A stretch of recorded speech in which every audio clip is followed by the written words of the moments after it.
এই বলে নিজের মোবাইল চৈত্রিকার হাতে ধরিয়ে গট গট পায়ে রুম থেকে প্রস্থান করে মিম।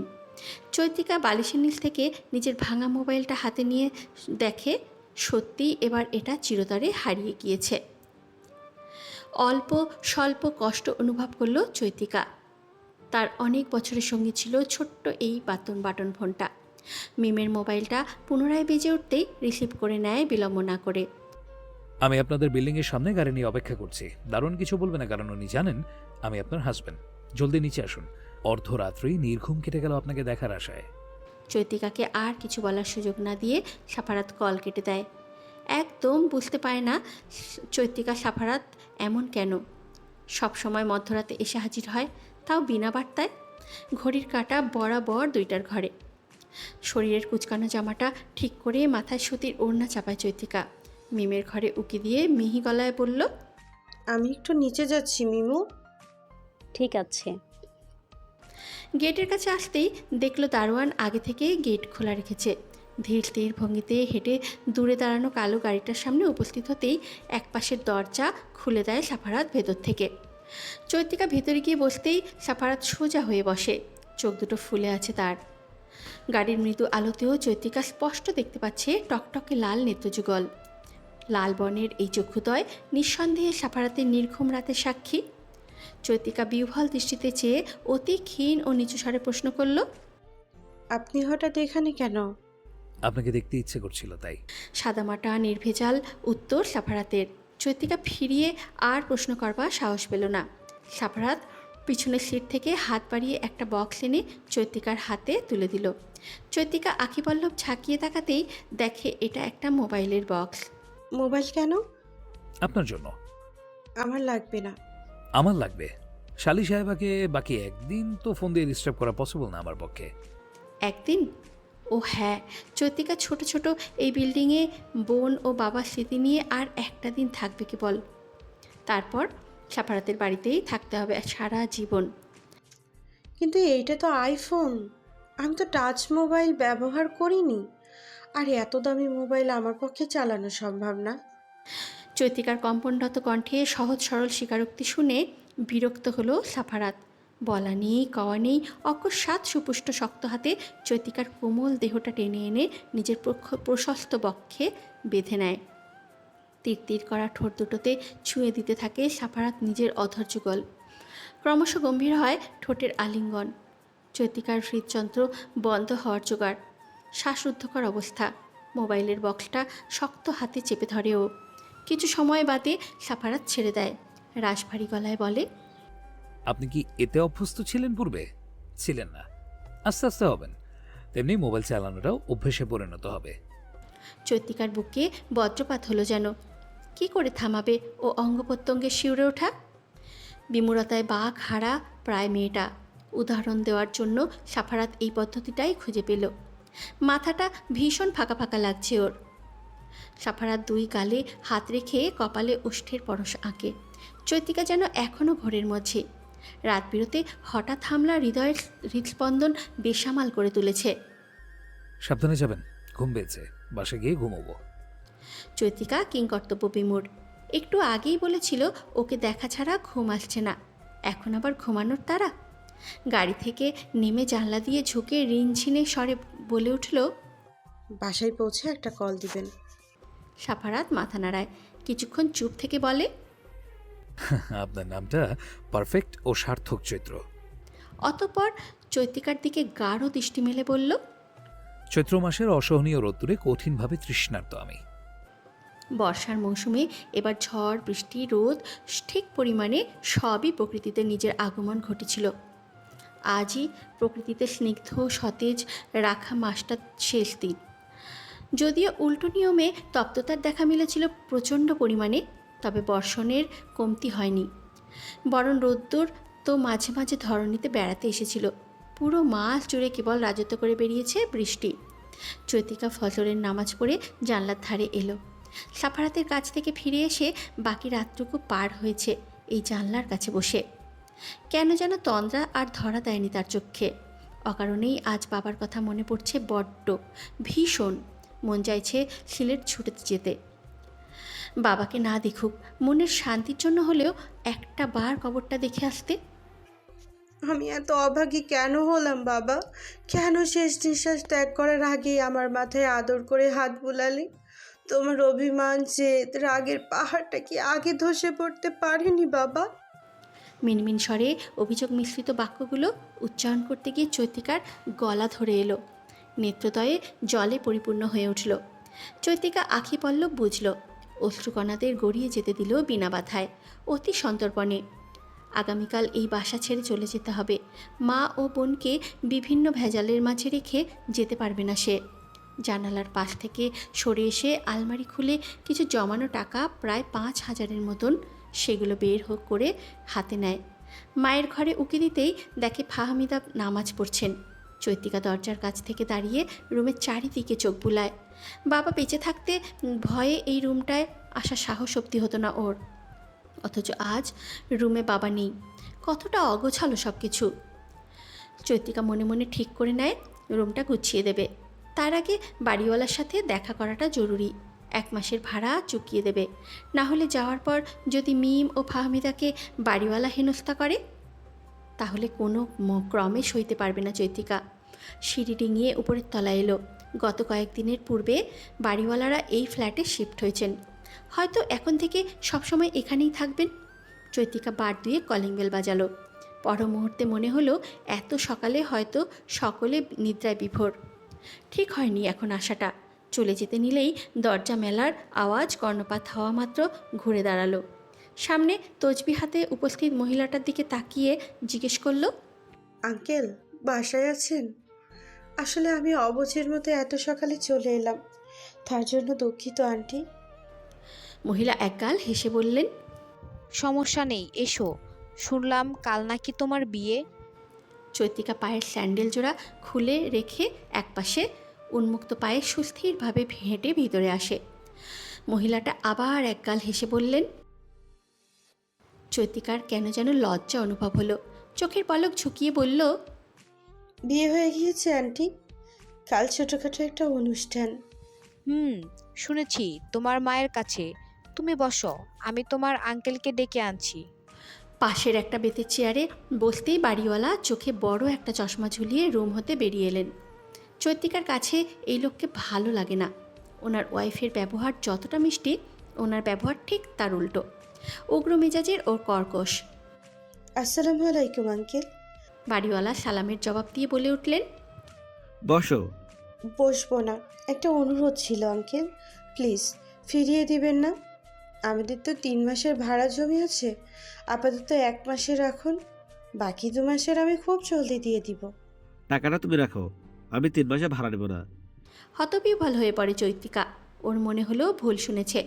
হকচকানো স্বরে প্রশ্ন করল, কি করছেন আঙ্কেল? 3 মাস তোমার উপর দিয়ে অনেক ঝড়ঝাপ পেয়ে মা, আমাকে ভাড়া দিতে হবে না। বসো, চা খেয়ে যেও। কথাটা বলেই উনি চলে গেলেন ড্রয়িং রুম ছেড়ে। চৈত্রিকার মনে হচ্ছে এটা কোনো ভ্রম, যা হতে বেরিয়ে আসা অত্যন্ত জরুরি। যেই লোক ওর বাবা অসুস্থ থাকাকালীন ভাড়ার জন্য খুব কড়া করে শুনিয়েছেন, তিনি গত কয়েকদিন ধরে ভাড়া নিতে অস্বীকার করছেন। সব কিছু কেমন অদ্ভুত ঠেকছে। এক লহমা এক মুহূর্তও দেরি না করে চৈত্রিকা বাসায় চলে এলো। ঘরে ঢুকতে শুনতে পায় ফাহমিদার চিন্তিত স্বর।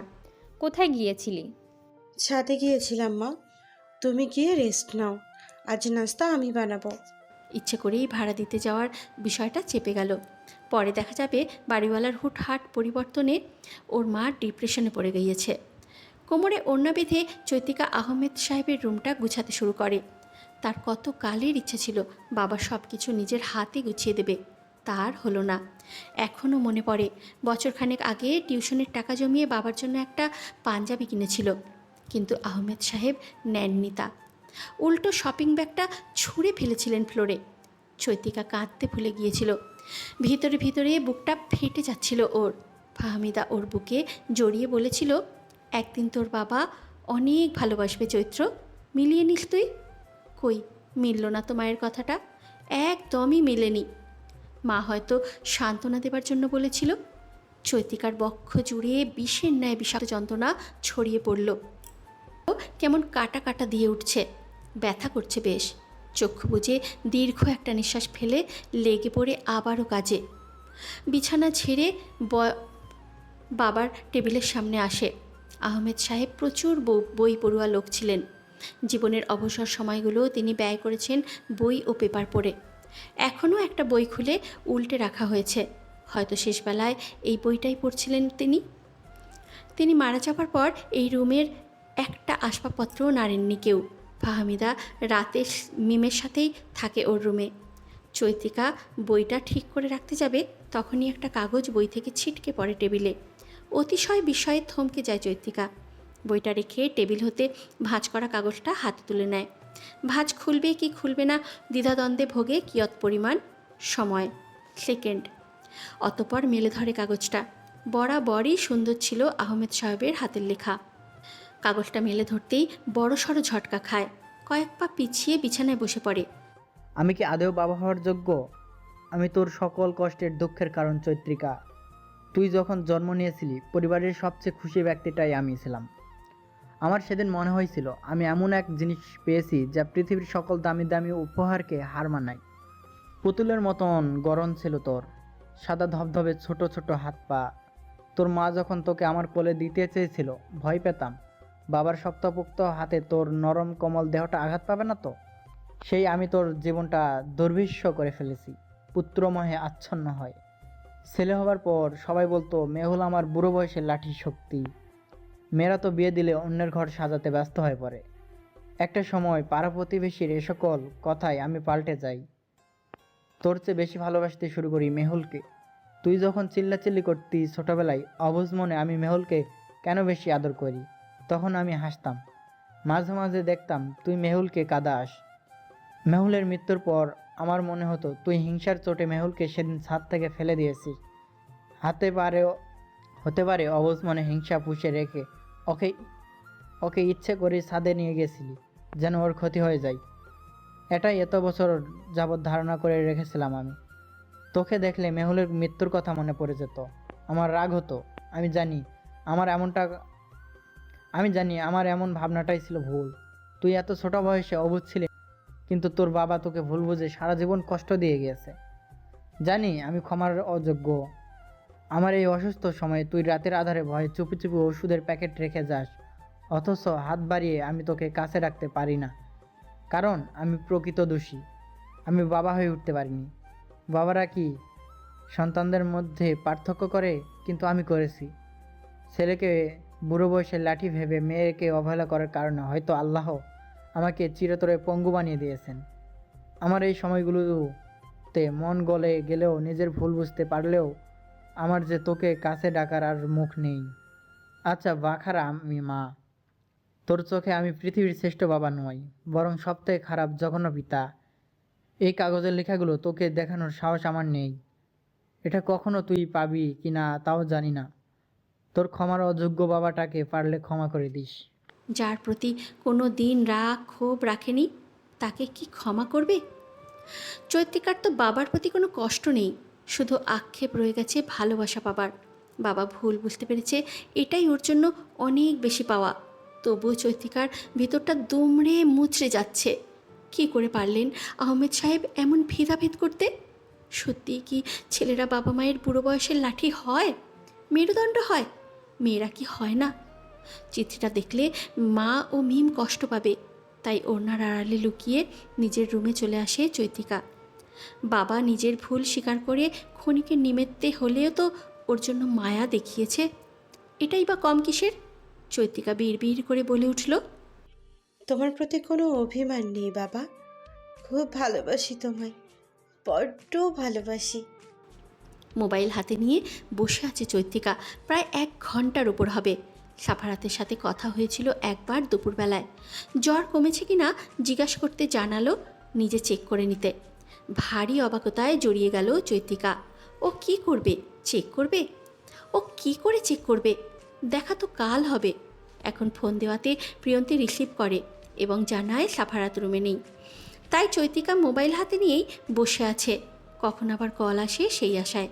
সাফারাতের অনুপস্থিতিতে আজকাল হৃদয় ভীষণ শূন্য শূন্য অনুভব করে।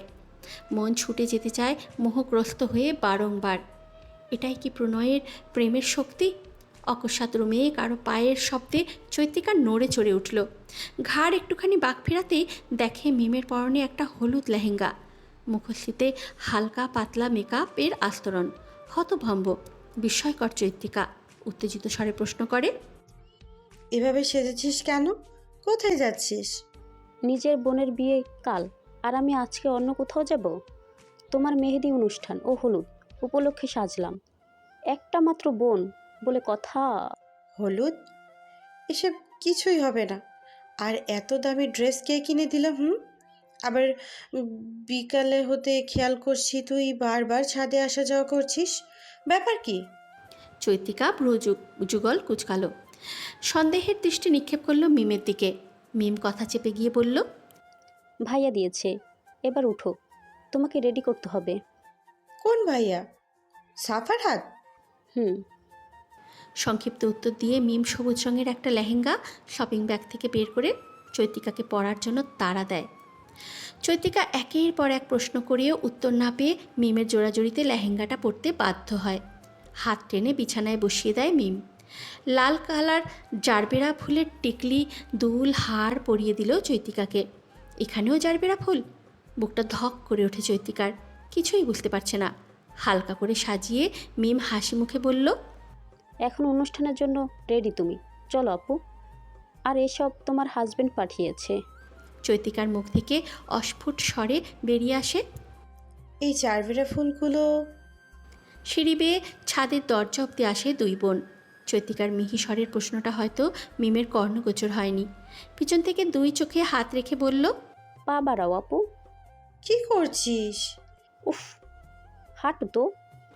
চৈত্রিকা হাঁটে ধীর গতিতে। একটা সময় থেমে যায় মিমের কথায়। মিম চক্ষুদয় হতে হাত সরাতেই চৈত্রিকা ঝাপসা দৃষ্টিতে চারপাশে অবিন্যস্ত দৃষ্টিতে তাকায়। নিমেষেই স্তব্ধ হয়ে পড়ে। নিজেকে আবিষ্কার করে ছাদের টিমটিমে আলোয় একদম মাঝের স্থানে পাশে দেখতে পায় সিনথিয়া, মিহিতা, মিম, দিহান, আয়ান, প্রিয়ন্তীর হাসিমাখা মুখগুলো। জেরিনও দাঁড়িয়ে আছে এক পাশে, তবে মুখে হাসির অভাব। সবাই একটুখানি দূর হতে গোলাপের পাপড়ি ছেটাতে শুরু করে চৈত্রিকার উপর। খুশিতে কেঁদে দেওয়ার উপক্রম ওর। পুরো ছাদ ফেরারি লাইট দিয়ে সাজানো, একপাশে ফুল দিয়ে ভরপুর ছোটোখাটো একটা স্টেজ। এক মুহূর্তের জন্য কল্পনা করেনি আজ এমনভাবে সারপ্রাইজ পাবে ও। সিনথিয়া দুই হাত ধরে বলে উঠল, অবাক হওয়ার আরও কারণ আছে, এখনই সব অবাকতা দেখিয়ে ফেলবি? মেহেদি আর্টিস্ট চলে আসছে, চল। চৈত্রিকাকে স্টেজে বসাতেই দুটো মেয়ে দুই দিকে বসে মেহেন্দি দেওয়ার জন্য চিকন হাত দুটো মেলে ধরে ও। এত আয়োজন কার করা চৈত্রিকার বুঝতে বাকি নেই। কিন্তু সবাই এলো সাফারাতকে। সাফারাত কি আসেনি? লজ্জায় কাউকে জিজ্ঞাসাও করতে পারছে না চৈত্রিকা। একজন মেহেন্দি আর্টিস্ট জিজ্ঞাসা করে। চৈত্রিকা বলতে নিলে সম্মুখ হতে ভেসে আসে, সাফারাত। চৈত্রিকা চোখ ধা দিয়ে আসছে, পল্লব ঝাঁকিয়ে আবির্ভূত দৃষ্টি মেলে ধরে সামনের দিকে। সুন্দর মানুষ, শুভ্র রং পরিধান করলে ঠিক কেমন লাগে তার ব্যাখ্যা দেওয়ার ক্ষমতা নেই চৈত্রিকার। মানসপটে বিশ্লেষণ করার ক্ষেত্রে উপযুক্ত শব্দের অভাব, বড্ড অভাব। সাফারাতের গায়ে জড়ানো শুভ্র রঙের পাঞ্জাবি দেখে ওর হিচকি উঠছে রীতিমতো। সিনথিয়া জলের গ্লাস নিয়ে ওর মুখের সামনে ধরল। একটুখানি পান করে পুনরায় সাফারাতের দৃষ্টি জ্ঞাপন করল চৈত্রিকা। সঙ্গে সঙ্গে শুনতে পায় পুরুষালী গম্ভীর ব্যগ্রস্বর, আপনি ঠিক আছেন চৈত্র? অভ্যন্তরের রণঢাকের আওয়াজে চৈত্রিকা নিজেই অতিষ্ঠ, বিরক্ত। সমস্ত বক্ষস্থল জুড়ে নিদারুণ কম্পন, শরীরের প্রত্যেক ভাঁজে শিহরণ। চোখ দুটো বেহায়ার ন্যায় কেবল সাফারাতের মধ্যেই সীমাবদ্ধ। কণ্ঠনালী জড়িয়ে আসছে। উফ, এই পরিপক্ক বয়সে এসে কোনো পুরুষের ধারালো রূপে কুপকাত হওয়ার ব্যাপারটা চৈত্রিকার দম বন্ধ করে দিচ্ছে। নিজেকে কিশোরী বয়সের আবেগী সেই চৈত্রিকার সাথে মিলিয়ে গুলিয়ে ফেলছে ও। ব্লাস দেওয়া কপলে দুটো লজ্জার দ্বিগুণ লাল বর্ণে ছেয়ে গেল। না, মাথা নাড়িয়ে জানালো ঠিক আছে। তবে সাফারাত ভ্রু উঁচিয়ে এক দৃষ্টিতে অপলক চেয়ে আছে, যা দেখে থতমত খেয়ে যাওয়ার অবস্থা চৈত্রিকার। দ্রুতপদে চক্ষুদয় নামিয়ে মেঝেতে নিবদ্ধ করে ও। সাফারাত একটা প্লাস্টিকের চেয়ার টেনে একদম সম্মুখ বরাবর এবং নিকটে বসে। নত মস্তিষ্কে ঝুঁকে থাকা চৈত্রিকার দিকে চাইতেই অধর কার্নিশ ক্ষীণ বাঁকা হয় তার। সিনথিয়া হাত নেড়ে বলে, কি জামাই সাহেব, আমার ছেলে কোথায়? সাফারাত চৈত্রিকার দিকে নজর রেখেই রাশ ভারী কণ্ঠে প্রত্যুত্তর জানায়, 1 নম্বর পেয়েছে তোমার ছেলের আসার সাথে সাথেই। আয়ান নিচে নিয়ে গেল, আসছে বোধহয়। তুমি মামা হয়ে আমার ছেলেটাকে 1 নম্বর করিয়ে আনতে পারলে না? কষ্ট করে আবার আমার জামাইটাকে পাঠালে। বউ দেখার এত তাড়া? আমরা কি তোমার বউ গিলে খেয়ে ফেলবো? ওনাকে গিলে তোমরা হজম করতে পারবে না, কারণ ওনাকে হজম করার ক্ষমতা শুধু আমার। অযথা শক্তি ব্যয় করবে না, আমি জানি। সাফারাতের কথা শুনে হাসির রোল ছড়িয়ে পড়ে পুরো ছাদে। চৈত্রিকা ভীষণ অবাক হয়। সময়ের সাথে সিনথিয়া ও সাফারাতের সম্পর্কে কি সুন্দর একটা রূপ নিয়েছে। দুইজন যেন ভাই বোন। এত সুন্দর খুনসুটি দুজনের মাঝে। তন্মধ্যে বিল্ডিংয়ের প্রায় সকল ভাড়াটিয়া হাজির হয়েছে অনুষ্ঠানে। মিমকে দিয়ে সবাইকে আমন্ত্রণ জানিয়েছে সাফারাত। সে চায় না চৈত্রিকার এই রাতটা পানসে কাটুক। উপস্থিত সকলেই সাফারাতের প্রশংসায় পঞ্চমুখ। কিছু কিছু মেয়ে তো ফিসফিস করছে সাফারাতের লুক নিয়ে। তার মধ্যে পাশ থেকে একটা মেয়েলি মিষ্ট স্বর কর্ণপাত হয় চৈত্রিকার। চৈত্র আপুর ভাগ্য অনেক ভালো, নয়তো আমরা কেন এত সুন্দর বড়লোক ছেলে পাই না? ইস, আমাদের হাজব্যান্ড যেন এমন সুদর্শন হয়। চোখ সরানো দায় হয়ে পড়েছে। চৈত্রিকা স্পৃহা অভিলাষ জাগিয়ে মেয়েটার মুখে মেহেন্দি লেপটে দিতে। কাউকে নিজের সুখের ভাটা হতে দেবে না ও।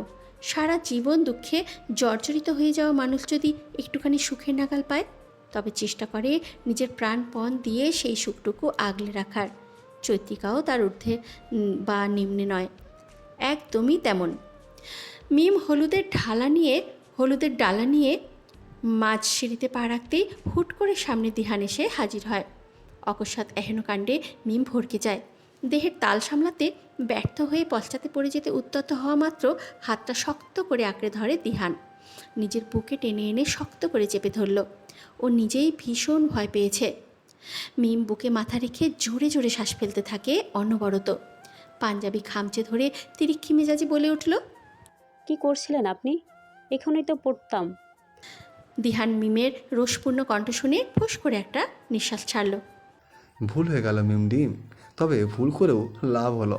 আহ, কি শান্তি। দিহানের কথার মানে বুঝতে পেরে চট করে বুক থেকে সরে এলো মিম। কিন্তু সরে আসার পূর্বে ও এক কাণ্ড করে বসল। শক্তি প্রয়োগ করে দুম করে কিল বসিয়ে দিল দিহানের বুক বরাবর। ব্যথায় কোকিয়ে উঠল দিহান। চোখ কটমট করে তাকালো ওর দিকে, কিন্তু পাত্তা পেল না। উল্টো মিমের ক্রোধান্বিত দৃষ্টি সিঁড়িতে ছিটকে পড়ে থাকা হলুদের ডালার পানে। দিহান সেদিকে নয়নজোড়া রেখে বলে, আমি আবার আনিয়ে দেব, রেগে যেও না প্লিজ। আপনি আমাকে ভীষণ জ্বালান। এসব জ্বালান, যেদিন থেকে জীবনে এসেছেন জ্বালিয়ে ছাড়খাড় করে ফেলছেন জীবনটা। রাগে ফোঁস করতে করতে কঠিন বাক্যগুলো আওড়ালো মিম। দিহান তা আমলে না নিয়ে এক হাত চেপে ধরে সাইডে নিয়ে এলো তাকে। নিচে হাঁটু কেড়ে বসে বলে উঠল, পাটা দাও তো। মিম ভ্রুকুটি করে তাকালো। কপালে ভাঁজ পড়ল ওর। শঙ্কিত কণ্ঠে প্রশ্ন করল, কেন? ভেঙে দেবো তাই? কি? আপনি আমার পা ভেঙে দিবেন? কিছুটা উচ্চস্বরে চেঁচিয়ে উঠল মিম। দিহান পা ধরে নিজের উড়ুতে রেখে বলল, তারপর সারা দিন রাত শুধু আমার কোলে থাকবে। মিমের শ্বাস ভারী হয়ে আসতে শুরু করলো হঠাৎ। আকস্মিক আমতা আমতা করে বলে উঠল, কি করছেন? দিহান তৎক্ষণাৎ জবাব দিল না, মুখ তুলে চাইলও না। পকেট থেকে একটা পায়েল বের করে হাতে নিল। অতঃপর লেহেঙ্গাটা একটুখানি উপরে উঠিয়ে পরিয়ে দেয় পায়ে। তারপর মৃদু হেসে বলে উঠল, তোমাকে সারাক্ষণ জ্বালাতন করার জন্য হৃদয়ে পৌঁছার রাস্তা ক্লিয়ার করছি। মিম ঝটপট পা সরিয়ে আনলো। বয়সে মোটামুটি ছোট হলেও অবুঝ নয়ও। দিহানের কথার ধাঁচ এবং মানে বুঝতে সময় লাগলো না, বরং হৃদয় স্পর্শ করলো তা। এক পশলা বৃষ্টি হয়ে বক্ষে বিধে বাক্যটা তীব্রভাবে শিরশির করে ওঠে হাতখানি। পালানোর তাগিদে বড় বড় পা ফেলে দ্রুত বেগে প্রস্থান করে দিহানকে ফেলে রেখে। দিহান প্রথমত বিস্ময়াত হয়, পরক্ষণেই নিজেও ছুটে চলে মিমের পিছু পিছু। চৈত্রিকার মেহেন্দি দেওয়া প্রায় শেষের পথে। প্রিয়ন্তী, দিহান, আজকের ফটোগ্রাফার ইচ্ছে মতো পিক তুলেছে দুজন। মেহেন্দি দেওয়া শেষ হলে সাফারাত চৈত্রিকার পাশে এসে দাঁড়ায়। মেয়ে দুটো নিজের জায়গা ছেড়ে দেয়। চৈত্রিকাকে উঠতে সাহায্য করে মিম। সাফারাতের পাশে দাঁড়ায়ও। আলতো করে কোমর জড়িয়ে কাছে টেনে নেয় সাফারাত। দিহান সঙ্গে সঙ্গে একটা পিক ক্লিক করে। চৈত্রিকা কেবল থ হয়ে রইল সাফারাতের মুখের দিকে তাকিয়ে। পাঞ্জাবি আঁকড়ে ধরতে নিলে সাফারাত কড়া সুরে বলে উঠল, আপনার মেহেদি লেপটে যাবে চৈত্র, বি কেয়ারফুল। চৈত্রিকা লাজুক হাসে। সাফারাতের দিকে তাকিয়ে থাকে অনিমেষ নেত্রে, দৃষ্টি অপলক নির্নিমেষ। হঠাৎ একটা বাচ্চা ছেলে দৌড়ে এসে কোমর ঝাপটে ধরে ওর। আকস্মিকতায় পড়ে যেতে নিলে সাফারাত সামলে নেয়। তবে চৈত্রিকার মনে হলো ওর পায়ের নিচে ভূতল কেঁপে উঠেছে, মাথাটা ঝিমঝিম করছে। বিদেশি বাচ্চাদের মতো কি অত্যাধিক ফর্সা, কিউট একটা ছেলে। চুলগুলো একদম আয়ানের মতন ব্রাউন কালার। বাচ্চাটার মায়াবী চেহারা দেখে হতভম্ব নয় চৈত্রিকা, বরং নিজের সাথে ঘটে যাওয়া এতদিনের ঘটনার সাথে ওতপ্রোতভাবে জড়িত এই বাচ্চা ছেলেটা। চৈত্রিকার এতকালের গোলকধাঁধা যেন হুট করেই সলভ হয়ে গেল। চক্ষু বড় বড় করে তাকালো ও সাফারাতের দিকে। সাফারাত ওর সেই দৃষ্টি এড়িয়ে সিনথিয়ার ছেলে আইমানকে কাছে টেনে আনে। ছেলেটা দাঁত দেখিয়ে মিষ্টি হাসে। চৈত্রিকার বিস্ময়ে ভরা চোখে হারায় নজর রেখে বলল, মামিমণি, you look so pretty. Cynthia পাশ থেকে বলল, আমার ছেলে চৈত্র, জানি এটা তোদের দ্বিতীয় সাক্ষাৎ। চৈত্রিকা স্মিত হাসল। সত্যি আয়মানের সাথে ওর দ্বিতীয় সাক্ষাৎ। গায়ে জড়ানো জারবেরা। প্রতিদিন কারো জারবেরা দেওয়া, টিউশন হতে ফেরার সময় একটা বাচ্চা ছেলের অর্থাৎ আয়মানের মামিমণি ডেকে জারবেরা দেওয়া, বাবার অপারেশনের টাকা, রাস্তায় জল ও ভর্তা দেওয়া, সব কিছু একটা মানুষেরই কাজ। এই মানুষ নাকি আবার প্রতিশোধ নিতে এসেছিল, অথচ আড়ালে উজাড় করে ভালোবাসতে নিজেকে আটকাতেও পারেনি। চৈত্রিকার ইচ্ছে করছে মানুষটার বুকে মাথা ঠেকিয়ে বলতে, এত ভালো না বাসলেও পারতেন সাফারাত। এত সুখের নেশায় আমাকে উন্মাদ করার প্রয়োজন কি খুব বেশি ছিল? আমি আপনার নেশায় মত্ত হয়ে পড়েছি আজ নতুন করে আপনার কাছে ছুটে যাওয়ার উদ্দীপনা খুঁজে পাচ্ছি। ভালোবাসার টানে, সুখের নেশায়।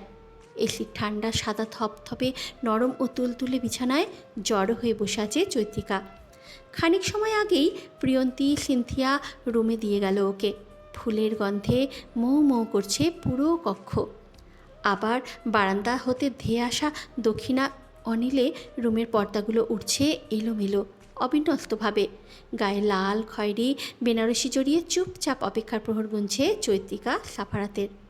অন্য বেলায় তো এই লোককে অনেক তাড়া থাকে কাছাকাছি আসার, অথচ আজ 1 ঘন্টা ধরে অপেক্ষা করাচ্ছে ওকে।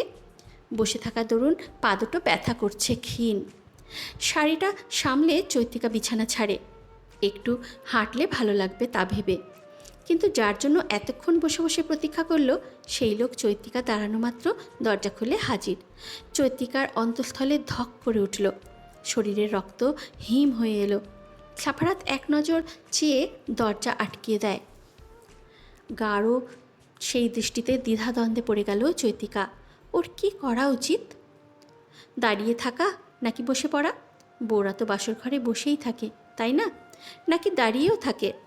ওর মতো এমন করে কি এই সময়টাতে সকল বউ মানুষ কনফিউজড হয়? সাফারাত যত এগিয়ে আসছে চৈত্রিকার বুকের অশনি দূরই বেড়ে চলেছে। 26 বছরের জীবনে এমন ফিলিংসটা খুবই ভয়ঙ্কর মনে হচ্ছে চৈত্রিকার।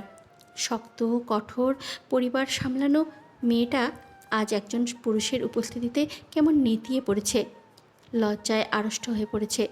সাফারাত মাঝে দূরত্ব রেখে থেমে গেল। চৈত্রিকার পা হতে মাথা অবধি নিজের ঈগল চোখের সূক্ষ্মতা নিয়ে সম্পূর্ণ পর্যবেক্ষণ করল সে। চেহারার গম্ভীরতা সরে গিয়ে ঠোঁটে দুর্বুদ্ধ হাসি ফুটে ওঠে তার। নরম গলায় প্রশ্ন করে, পানি খাবেন? চৈত্রিকা স্তম্ভিত হয়ে যায়। মাথা নেড়ে সায় জানায় ওর ভীষণ পিপাসা পেয়েছে। সাফারাত 1 গ্লাস জল দিতেই ও বিছানা বসে রুদ্ধশ্বাসে পান করে পুরো গ্লাসের জল। সাফারাত আলতো করে এক হাতে নিজের শক্তপোক্ত হাত ডুবিয়ে দিল। কাছে এগিয়ে এসে দীর্ঘ এক চুম্বন আঁকে চৈত্রিকার কপালে। চক্ষুদ্বয় বুজে আসে চৈত্রিকার। গাল ছুঁয়ে গড়িয়ে যায় অশ্রুকণা। এই কান্নার মানেটা ভিন্ন, খুবই ভিন্ন। সাফারাত নাকের ডগায়ও ঠোঁট ছুঁয়ে দেয়। চৈত্রিকার গায়ের ভারী গহনাগুলো অতি সন্তর্পণে খুলে একপাশে রাখে সে। চৈত্রিকা নিজেকে ধাতস্থ করার আপ্রাণ চেষ্টা চালাচ্ছে, তবুও বারংবার লজ্জায় মিয়ে যাচ্ছে সে। বলেছিলাম চৈত্র, আপনি আমার কাছাকাছি এলে একদম তুলে নিয়ে আসবো আপনাকে। আজ সত্যি সত্যি নিয়ে এলাম। চৈত্রিকা বুঝতে পারল সাফারাত সেই রাতের কথাই বলছে। বসনমুখর সেই রাতে আবেগের বশে সাফারাতের কপালে ভালোবাসার পরশ এঁকেছিল ও। চৈত্রিকার তরফ হতে সেটাই ছিল সাফারাতের কাছাকাছি যাওয়া প্রথমবার। সাফারাতের তেজস্বী স্বরে চৈত্রিকা অল্প স্বল্প নড়ে ওঠে। সাফারাত হাতটা শক্ত করে মুষ্টিমেয় করে কাছে টেনে নিল ওকে। চৈত্রিকার এক হাত গিয়ে ঠেকে তার বুকে। প্রগাঢ় দৃষ্টি দুজনের, একে অপরের তপ্ত নিঃশ্বাস আছড়ে পড়ছে মুখশ্রীতে। অভ্যন্তরে ঝড় বয়ে যাচ্ছে, উথাল পাথাল গর্জে উঠছে অনুভূতিরা। সাফারাত কোলে তুলে নিল চৈত্রিকাকে, বিছানার মাঝখানে বসিয়ে দিয়ে ড্রয়ার থেকে একটা কাগজ এবং হাতে একটা চেক নিয়ে এলো। চৈত্রিকার দিকে বাড়িয়ে দিতেই জিজ্ঞাসা দৃষ্টিতে তাকালো ও। চেকের মাধ্যমে আপনার কাবিননামার টাকা পরিশোধ করে দিলাম, এবং এটা এই বাড়ির দলিল। এখন থেকে আমার মায়ের বাড়িটা আপনার চৈত্র। ক্ষণিকের জন্য স্তব্ধতা চৈত্রিকাকে আষ্টে পিষ্ঠে জড়িয়ে নিল। পর মুহূর্তে দ্রুত বেগে বলে উঠল, কি বলছেন আপনি? আমার জীবনে থাকাটা আপনার জন্য মোটেও সহজ নয়। চাঁদ যেমন সুন্দর, তেমনি তার গায়ে কলঙ্ক আছে। এবারে সৌন্দর্যের মাঝেও বিষাক্ত কিছু মানুষ ছড়িয়ে আছে, যারা আপনার ক্ষতির কারণ হতে পারে চৈত্র। আপনি বাড়ির ওনার, মানে আপনি সেফ। আপনাকে আমি আমার জীবনে জড়াতে চাইনি, আবার না জড়িয়েও থাকতে পারিনি। আমি জানি আপনি অবাক হচ্ছেন, তবে আমি চাই আমার থেকে উপহার হিসেবে আপনি এটা গ্রহণ করুন। কাঁপা কাঁপা হাতে দলিলটা হাতে নেয় চৈত্রিকা। সাফারাত লঘু স্বরে বলে উঠল, ভয় পাচ্ছেন? আপনার কথায়? রিল্যাক্স, শেষ নিঃশ্বাস অবধি আপনার ঢালস্বরূপ আমায় পাবেন। বিনিময়ে চৈত্রিকা মৃদু হাসল। মুগ্ধ দৃষ্টিতে তাকায় সাফারাত চৈত্রিকার হাসি মাখা চেহারায়। হাত বাড়িয়ে বেডসাইডের পাশে অবস্থিত ল্যাম্পশেড অফ করে দিল। চৈত্রিকা চমকে গিয়ে বিছানায় চাদর খামচে ধরে। রুমের ড্রিম লাইটের আলোয় ওর কম্পনরত ঠোঁট দেখে বেসামাল হয়ে পড়ে সাফারাত।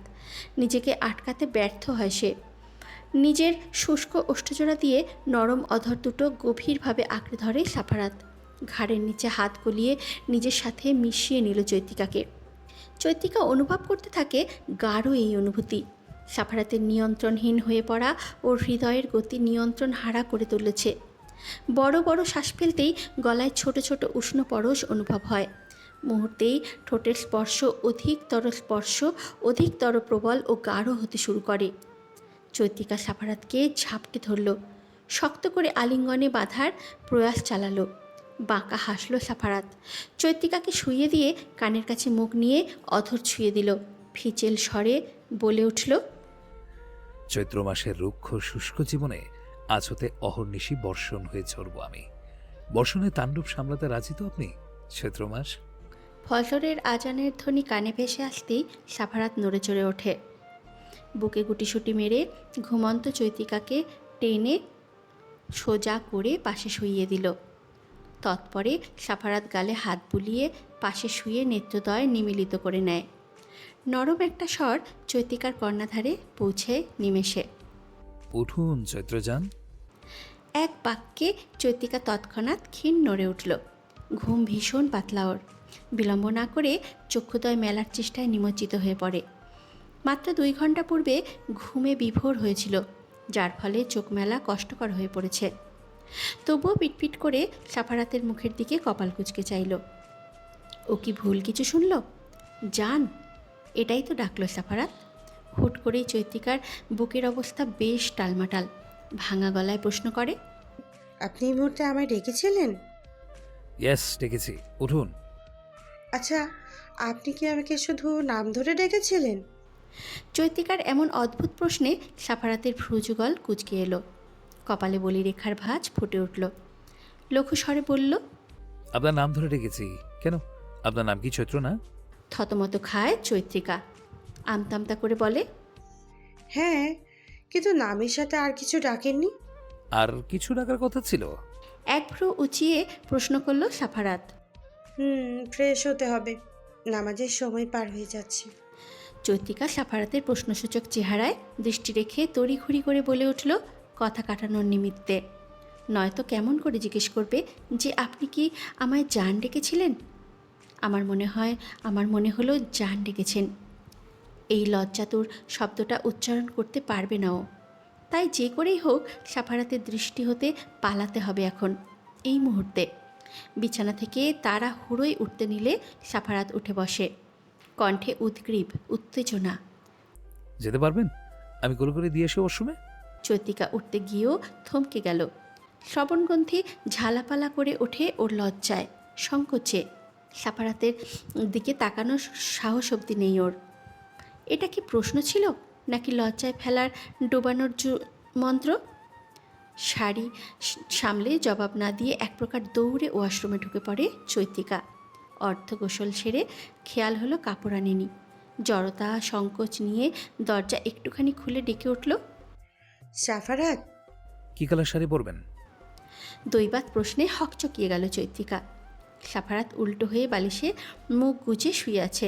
তার ফর্সা দেহ দৃশ্যমান, উদম পিঠ, তাগড়া বলিষ্ঠ দেহ অবলোকন হতেই চৈত্রিকার গলা শুকিয়ে আসছে। তার চেয়ে অত্যধিক অবাকের বিষয়, সে কি করে বুঝল চৈত্রিকার কাপড়ের জন্য হাঁক ছেড়েছে? চৈত্রিকা ভাবনায় এত মগ্ন ছিল ও বুঝতেই পারেনি সামনে কেউ এসে দাঁড়িয়েছে। গরম উত্তপ্ত নিঃশ্বাস মুখে পড়তেই কেঁপে উঠল ও। সম্মুখে দৃষ্টি মেলে দেখল সাফারাত কলাপাতা রঙের একটা শাড়ি, ব্লাউজ, প্রয়োজনীয় সকল জিনিস ওর দিকে বাড়িয়ে রেখেছে। কখন এলো? আগে থেকেই সব রেডি করে রেখেছিল নাকি? আর শাড়ি ও ব্লাউজের সাথে অন্য সব প্রয়োজনীয় জিনিসগুলো? হোক না স্বামী, তবু সাফারাতের হাতে সব কিছু দেখে চৈত্রিকার লজ্জায় মাথা ঘুরে যাওয়ার উপক্রম। হাত কাঁপছে ঠকঠক করে। লজ্জায় লাল নীল হবে নাকি এগুলো নেবেন? লাল নীল? হ্যাঁ, চৈত্রিকা অনুভব করতে পারছে ওর দুই গালের উত্তাপ। নিশ্চয়ই অনেক লাল হয়ে আছে। দ্রুতগতিতে কাপড়গুলো নিয়ে সাফারাতের মুখের উপর দরজা লাগিয়ে দিল। এতক্ষণে বোধহয় বন্দি খাঁচায় আটকে থাকা পাখির ন্যায় চৈত্রিকার নিঃশ্বাসও মুক্তি পেল। দম প্রায় বন্ধ হওয়ার জোগাড় ছিল। চৈত্রিকা ওয়াশরুম থেকে বের হয়ে আসতেই দেখে সাফারাত বিছানার চাদর পাল্টে ফেলেছে। আগের চাদরটা হাতে নিয়ে ওয়াশরুমের দিকে পা বাড়াতে নিলেই ইতস্তত কণ্ঠে বলে উঠল চৈত্রিকা, আমাকে দিন, আমি ধুয়ে দিব। নো নিড, আমি পারবো। নামাজ পড়ুন আপনি, আমি আসছি। কিন্তু সাফারাত গম্ভীর স্বরে বলে উঠল, আমি ধুয়ে দেবো চৈত্র, ইজি হন আমার সাথে, এত সংকোচ রাখবেন না। চৈত্রিকা আর কিছু বলতে পারল না। জায়নামাজ বিছিয়ে নামাজে দাঁড়িয়ে পড়ল। সাফারাত ফ্রেশ হয়েই রুমেই নামাজ আদায় করে নেয়। বিছানায় গা এলিয়ে বলে উঠল, ঘুমাবো চৈত্র, আপনি চাইলে ঘুমিয়ে নিতে পারেন কিছুক্ষণ। বাইরে যাব একটু। মিনমিন স্বরে বলে উঠল চৈত্রিকা। সাফারাত কোনো প্রকার প্রত্যুত্তর করল না, চোখ বুজে ফেলল। চৈত্রিকা ঠাহর করতে পারে সাফারাতের নীরবতা সম্মতির লক্ষণ।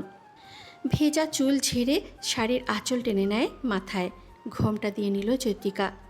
দরজা হালকা করে ভিজিয়ে সিঁড়ির অভিমুখে এলো। নিচে তাকাতেই দেখতে পায় মিনা সোফায় ঘাড় হেলিয়ে বেঘরে ঘুমাচ্ছে হাত পা ছড়িয়ে। মেয়েটা নিজের ব্যাপারে একদম বেখেয়ালি। গলাটা মৃদু ব্যথা করছে চৈত্রিকার। গরম জল খেলে কিছুটা হলেও রিলিফ পাওয়া যাবে। চৈত্রিকা ধীর স্থির ভঙ্গিতে সিঁড়ি অতিক্রম করে নেমে এলো। মিনাকে ডাকতে লাগলো ধীর স্থির নিচু গলায়। চোখ মেলতেই ক্ষীণ স্বরে বলল, রুমে গিয়ে ঘুমাও, এখানে একটু পর মানুষ আসবে, খারাপ দেখা যাবে তো। মিনা ব্যগ্র কণ্ঠে বলে উঠল, রুম থেকে আইলাম মাত্র ভাবি, এনে আয়া কুদ্দুর বইতে চোখটাও লইগা গেছে। সমস্যা নেই, রুমে যাও তুমি। আপনার কি কিছু লাগবো? আমারে কন কি লাগবো? গরম পানি আমি নিজেই করতে পারবো, তুমি যাও। না না, আমি এখনই কইয়া আনতাছি। লাগবে না, আমি পারবো মিনা, তুমি গিয়ে একটু ঘুমিয়ে নাও। কথাটা বলেই চৈত্রিকা রান্নাঘরের দিকে পা বাড়ালো। একটা পাতিলে জল গরম করতে দিয়ে চোখ বোলালো পুরো রান্নাঘরে। আরেকবার এখানে আসার কারণে বৃহৎ আকারের কিচেন রুমটা দেখে বিস্ময়াবিষ্ট হলো না চৈত্রিকা। গরম জল একটা স্টিলের গ্লাসে ঢেলে লবণ মিশিয়ে নিল। গ্লাসটা ছোট কাপড় দিয়ে ধরে তাপ যেন হাতে না লাগে। গ্লাসটা হাতে নিয়েই ড্রয়িং রুমে আসতেই মুখোমুখি হয় মৌসুমী বেগমের। চৈত্রিকা তপ্তা খেয়ে যায়। পরক্ষণেই সালাম দেওয়া মাত্রই মৌসুমী বেগম কড়া কণ্ঠে বলে উঠলেন, লাজ শরমের অভাব নাকি তোর? বস্তির মেয়ে হয়ে অবশ্য সংস্কৃতি আদব কায়দা জানা তোর ধাঁচের না। আমরা তো শাশুড়ির আদেশবিহীন লজ্জায় বিয়ের পরদিন রুম থেকেই বের হয়নি, আর তুই সোজা কিচেনে ঢুকে গেলি। এত বড় বাড়ি, কিচেন রুম দেখে লোভ সামলাতে কষ্ট হচ্ছে নিশ্চয়ই। মৌসুমী বেগমের ব্যবহারে হতবিহ্বল চৈত্রিকা। ও জানত উনি স্বভাবে কর্কশ, কিন্তু এমন ব্যবহার মোটেও আশা করেনি। অভ্যন্তরে জাগ্রত ব্যথা যন্ত্রণার জল হয়ে পরিপূর্ণ করল চৈত্রিকার চক্ষুকোল। তবুও হাসি মুখে কঠিন এক জবাব দিল সে। আমার তো শাশুড়ি নেই ফুপু, অন্য কেউ নির্দেশ দিবে না, তাই অপেক্ষা না করে নিজেই চলে এলাম। আফটার অল সংসারটা আমার। বর বলল সংসারটা সামলানোর দায়িত্ব আমার, আমিই আবার স্বামী ভক্ত। মৌসুমী বেগম রাগান্বিত চোখে তাকালেন, দাঁত কিরমির করে বললেন, বড়দের সাথে এভাবে কথা বলা শিখিয়েছে তোর মা? এই তোর ব্যবহার? বস্তির মেয়ে তো তাই। সাদামাটা জবাব চৈত্রিকার। মৌসুমী বেগম ক্ষিপ্র নেত্রে তাকাতেই চৈত্রিকা পুনরায় বলে উঠলেন নম্র স্বরে, আপনার কিছু লাগবে ফুপু? আমায় বলুন, চা খাবেন? আমি বানিয়ে দিই। গতকাল বউ হয়ে এসে আজ আমাকে নিয়ন্ত্রণ করতে চাইছিস? এখন কি তোর জন্য আমি আমার ভাইপোর বাড়িতে চলতেও পারবো না? অবশ্যই পারবেন, আমি তো আপনার হেল্প করতে চাইছিলাম। তোর হেল্প নেব আমি? মৌসুমি হাওলাদারের মত এত খারাপ সময় আসেনি। এখনও যে একটা বস্তির মেয়ের হাতের কিছু খেতে হবে আমার। আমার চোখের সামনে থেকে সরে দাঁড়া। একটা মানুষ ঠিক কতক্ষণ সব সহ্য করতে পারে চৈত্রিকার জানা নেই। চোখে টলমল করা জল অবাধে গড়িয়ে পড়ার তোড়জোড় চালাচ্ছে। ঠোঁটে ঠোঁট চেপে চৈত্রিকা সরে দাঁড়াতে যাবে, ঠিক তখনই ধাক্কা মেরে সরিয়ে দেয় ওকে মৌসুমী। সঙ্গে সঙ্গে ডান হাতেটা চেপে ধরে চিল্লিয়ে উঠল চৈত্রিকা। পানির গ্লাস কিঞ্চিত উঁচু হতে মেঝেতে আছড়ে পড়ে ঝঙ্কার শব্দের সৃষ্টি করে। চৈত্রিকার চোখ থেকে জল গড়াচ্ছে, জ্বলে যাচ্ছে ওর হাতটা, ঠোঁট কামড়ে কাঁদতে লাগত। সকল কাণ্ড দেখে মিনা হতভম্ব। দৌড়ে এসে চৈত্রিকার পাশে মেঝেতে বসল ও। হাই আল্লাহ, এটা কি করলেন ম্যাডাম? মৌসুমী মিনার ভয়ার্ত স্বর কর্ণপাত করলেন না, বরঞ্চ তাচ্ছিল্য হাসলেন। গটগট করে উপরে চলে গেলেন তিনি। মিনা দাঁতে দাঁত চেপে বলে উঠল, অসভ্য মহিলা, ভাবি আপনার হাত বেশি জ্বলতেছে, আমি স্যারে ডাইকা লইয়াই। চৈত্রিকা অন্য হাতে মিনার হাত ধরে থাকল। টলমলে নয়নজোড়া নিক্ষেপ করে মাথা নেড়ে না করল। মিনা তর বর করে বলে উঠল, আমি বলমুই ভাবি, এই মহিলা একটা উচিত শিক্ষা দরকার। আপনার এত সুন্দর হাতটা পুইরা ফেললো। মিনার চক্ষুকোল ভিজে উঠেছে, কণ্ঠে কাতরতা। চৈত্রিকা ব্যস্ত পায়ে রান্নাঘরে ছুটে এলো। পানির কল ছেড়ে দিয়ে হাতটা দিতেই ছ্যাত করে উঠল মন, হাত, অন্তর। বড্ড জ্বলছে। একটা মানুষ এত নির্দয় কেমন করে হতে পারে? মৌসুমী যে ইচ্ছাকৃত এটা করেছে বুঝতে বাকি নেই চৈত্রিকার। সাফারাত তাহলে গতরাতে সঠিক কথা বলেছিল। এই বাড়িতে বসবাসরত মানুষগুলো বিষাক্ত। চৈত্রিকার চোখ থেকে ফোঁটায় ফোঁটায় নোনতা গরম জল ঝরছে। দু চোখের পাতা এক করে বিড়বিড় করে উঠল, আমার জীবনে সুখের বসবাস চিরকালের জন্য নয়। জীবনের সুখ ছিনিয়ে আনার লড়াইটা খুব কঠিন, কষ্টদায়ক। চৈত্রিকা চুপিসারে রুমে এসে দরজাটা লাগিয়ে দিল। মাথা থেকে শাড়ির আঁচল ফেলে অগ্রসর হলো সে বারান্দার দিকে। এই মুহূর্তে সাফারাতের সামনে থাকা যাবে না। হাতটার অবস্থা বেশ খারাপ, জ্বলন হচ্ছে, তীব্র হতে তীব্রতর। ফর্সা মুখবিবর, চোখ, নাক, কান্নার দরুন ফুলে ফেপে লাল হয়ে একাকার। চুল থেকে এখনও ফোটায় ফোটায় জল ঝরছে। শাড়ির লম্বা আঁচল কিঞ্চিত মেঝে স্পর্শ করে চলেছে হাঁটার তালে তালে। জীবনের কঠিন পরিস্থিতি বুঝে উঠতে বারবার অনেক ভেঙেছে চৈত্রিকা ভিতরে ভিতরে। আত্মচিৎকার করে বেরিয়েছে অন্তর মন, যার হিসাব সে কোনো কালে রাখেনি। সইতে সইতে কঠোর হয়েছে, সহ্য শক্তি অপার ওর। কিন্তু নিজের অভ্যন্তরে দমিয়ে রাখা মনটা কাঁদে নীরবে, নিঃশব্দে। ব্যালকনিতে দাঁড়াতেই সকালের স্নিগ্ধ বাতাস পুরো কায়া ছুঁয়ে দিচ্ছে অনবরত, বিরতিহীন। বাতাস জানে চৈত্রিকার মনের দুঃখ নিজের দখলে করে নেবার আপ্রাণ প্রয়াসে নিমগ্ন। চৈত্রিকা চায় নিজের জীবনের সকল কষ্ট উজাড় করে দিতে। ভারী নিঃশ্বাস বহন করে বেঁচে থাকা দুর্বিষহ হয়ে উঠেছে দিনকে দিন। কি ভাবছেন আপনি? আচানক পাশ থেকে গম্ভীর কণ্ঠধ্বনি কর্ণপাত হতেই চৈত্রিকার দেহের সর্বাঙ্গে কাঁপুনি ধরে যায়। স্থায়িত্ব বেশিক্ষণ হয়নি, তবে হৃদযন্ত্রের ক্রিয়া অত্যন্ত অস্বাভাবিক। পুড়ে যাওয়া হাতটা ঝটপট শাড়ির নিচে লুকিয়ে ফেলল কায়দা করে, নয়তো সাফারাতের দৃষ্টি পড়ে যাবে এতে। তারপর কি হবে বা কি ঘটবে তার জানা নেই, কিন্তু তার জন্য সম্পর্কে ফাটল ধরবে নিশ্চয়ই। সম্পর্কে দূরত্বটা কতটা কষ্ট বয়ে আনে জীবনে তা চৈত্রিকা ভালো করে জানে। তাই চায় না সাফারাতের সাথে তার ফুপুর সম্পর্ক নষ্ট হোক। নিজেকে সামলে নিয়ে উত্তর দিল, কই কিছু না, আপনি ঘুমাননি?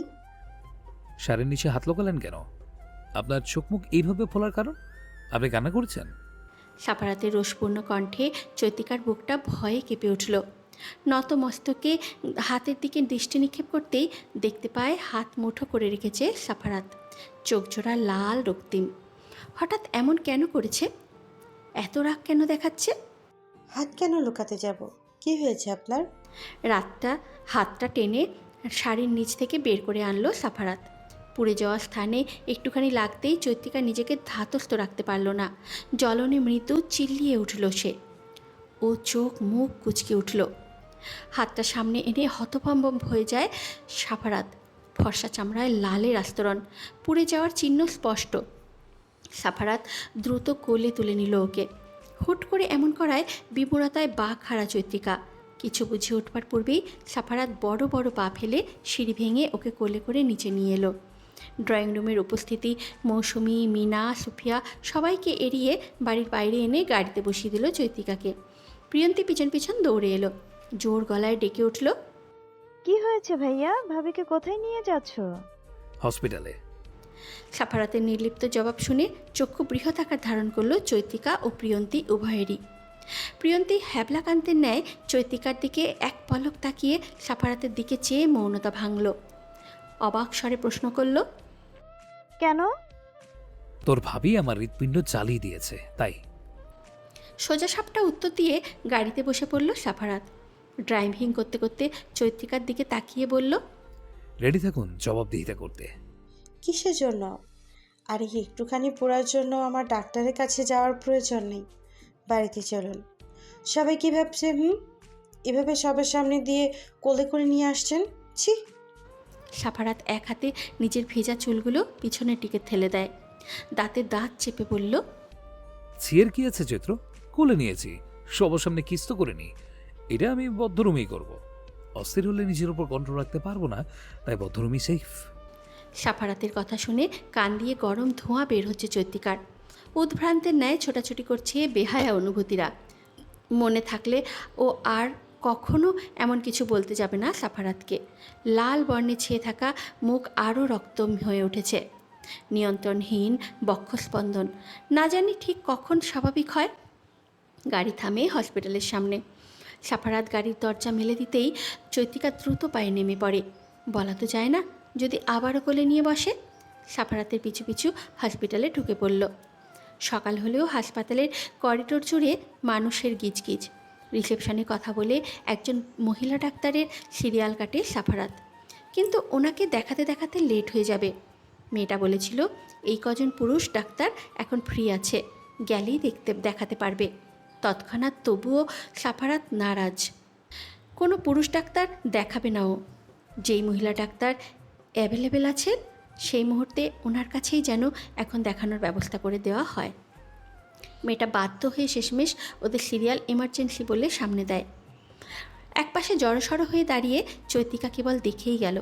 সব সময়কার মতো করে আজও এক ভিন্ন সাফারাতকে দেখতে পাচ্ছে সে। অদ্ভুত তার ব্যবহার, অত্যধিক পসেসিভ যেন।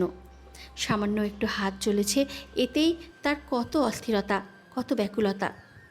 চৈত্রিকার হাতটা পর্যবেক্ষণ করে বললেন। চৈত্রিকা মিনমিনে স্বরে জবাব দিল, গরম পানি পড়ে গিয়েছিল ভুলবশত। জি ধন্যবাদ। সাফারাত এত সময় অবধি পাশে বসেছিল। ডাক্তারের চেম্বার থেকে বেরিয়ে গাড়িতে এসে বসলো। চৈত্রিকাকেও বসলো পাশের সিটে। গরম পানি করতে গিয়ে ভুলবশত আপনার হাতে পড়েছে, এটা আমার বিশ্বাস হয়নি চৈত্র। সত্য আপনি বলবেন নাকি আমি আমার নিয়মে বের করব? একসঙ্গে কাটানোর প্রথম সকালেই আপনি আমার সাথে মিথ্যা বলছেন? চৈতিকা ভড়কে গেল, আমতা আমতা করে বলল, আপনি ভুল বুঝছেন, আমি তো সত্যি। এতটুকু বলে থেমে গেল চৈতিকা। সাফারাতের দৃষ্টি লুকিয়ে মিথ্যে বলার মতো সাহস করে উঠতে পারল না আর। মুখস্থের মতো আনত স্বরে জানালো, আমি গরম পানি নিয়ে ড্রয়িং রুমে আসছিলাম, ফুপুর ধাক্কায় গ্লাস থেকে সম্পূর্ণ পানি হাতে পড়ছে। আপনি ফুপুকে কিছু বলবেন না দয়া করে? সাফারাতের মুখ ফিরিয়ে দিল। স্পিডে গাড়ি চালাচ্ছে সে। পুরো রাস্তায় ফিরে অবধি তাকালো না চৈতিকার দিকে। চোখে মুখে অন্ধকার ছেয়ে গেল চৈতিকার। বুঝতে পারে ও প্রথমে লুকিয়ে রাখার ফলস্বরূপ সাফারাতের রাগের আভাস। বাড়ির দীর্ঘ বড় গেট অতিক্রম করে গাড়ি ভিতরে ঢুকলো। ডিরেক্ট পার্কিংয়ের জায়গায় নিয়ে এলো গাড়িটা সাফারাত। নেমে গট গট করে ভিতরে ঢুকে পড়ল। চৈতিকা চেয়েও তাল মিলিয়ে হাঁটতে পারেনি তাগড়া লম্বা চওড়া সাফারাতের সঙ্গে। সাফারাত ড্রয়িং রুমে এসে মিনার উদ্দেশ্যে বলল, নাস্তা রেডি করো মিনা, আর অন্য একজন সার্ভেন্টকে ফুপুর রুমে পাঠাও প্যাকিংয়ে হেল্প করতে। আশ্চর্যান্বিত হয়ে চৈতিকা সহ ড্রয়িং রুমে উপস্থিত সকলে। মৌসুমি সোফা ছেড়ে দাঁড়িয়ে পড়লেন। কণ্ঠে এক রাশ বিস্ময় নিয়ে বলে উঠলেন, কেন? কারণ আপনি চলে যাচ্ছেন। কাট কাট গলায় প্রত্যুত্তর করে সাফারাত। চলে যাচ্ছি মানে? আপনি আপনার বাড়িতে যাচ্ছেন। সুফিয়া বেগম কণ্ঠে তেজ আনার চেষ্টা করে বললেন, কি হচ্ছে এসব সাফারাত? কি চাইছো তুমি? চাওয়াটা একদম স্বাভাবিক দাদি। নাস্তা করে যেন চলে যায় ফুফু। রাগে থর থর করে কেঁপে উঠলেন মৌসুমি। চৈতিকার দিকে তীক্ষ্ণ চাউনি নিক্ষেপ করে বললেন, এখন কি তোমার বউয়ের জন্য এই বাড়িতে থাকা নিষেধ? এই মেয়ের জন্য আত্মীয়তার সম্পর্ক নষ্ট করবে? সাফারাত দূরে জড়ো হয়ে অবস্থান করা চৈতিকার দিকে এক নজর চেয়ে দৃষ্টি সরিয়ে আনল। রাগ সংবরণের চেষ্টায় দাঁতের দাঁত চেপে বলে উঠল, আপনি যদি ইচ্ছে করে আমার বউকে আঘাত করতে পারেন, তাহলে আমিও আমার বউয়ের সেফটির জন্য আপনাদের মতো বিপদকে দূরে সরিয়ে রাখতে জানি। আর আত্মীয়তা সম্পর্কের কথা বলছেন? কিসের সম্পর্ক? দাদি ও প্রিয়ন্তী বাদে কারোর সাথেই আমার কোনো সম্পর্ক নেই। একটা সময় এই সম্পর্কে টানে এসেছিলাম আপনাদের কাছে আম্মুর মৃত্যুর পর। জার্মানি থেকে ফিরে এই বাড়িতে ঢুকতে পর্যন্ত দেওয়া হয়নি আমাকে। দারোয়ান দিয়ে ধাক্কা দিয়ে বের করে দেওয়া হয়েছিল। কিছুই ভুলিনি আমি। ভাগ্য ভালো এখনো আপনাদের মতো কালসাপকে আমি আমার সান্নিধ্যে আসতে দিই। নাস্তা করেই বেরিয়ে যাবেন। আপনাকে আর আপনার মেয়েকে এই বাড়ির ত্রিসীমানায় যেন না দেখি। কোনো অধিকার নেই আপনাদের এই বাড়িতে। সাফারাত চলে যেতে নিলে মৌসুমি তেতে উঠলেন। চৈতিকার সামনে নিজের অপমান সইতে না পেরে কর্কশ গলায় বলে উঠলেন, সব অস্বীকার করলেও যার রক্ত শরীরে বহন করছিস তাকে অস্বীকার করে দেখা। একবার মুখে বল, তুই জাফর ভাইয়ের ছেলে না, নাকি তোর মা আমার ভাইকে ঠকিয়েছে? চক্ষুদ্বয় জ্বলে উঠল সাফারাতের। হাত মুঠো করে পাশে সৌন্দর্যবিহীন করা ফুলদানিটা সজোরে আঘাত করে ফ্লোরে ফেলে দিল। ধক করে উঠল চৈতিকার বুক। অকস্মাৎ থরথর করে কাঁপতে লাগলো পা দুটো। ফ্লোরের দিকে নজর যেতেই দেখে কাচের ফুলদানিটা ভেঙে খণ্ড দ্বিখণ্ডিত হয়ে পড়ে আছে।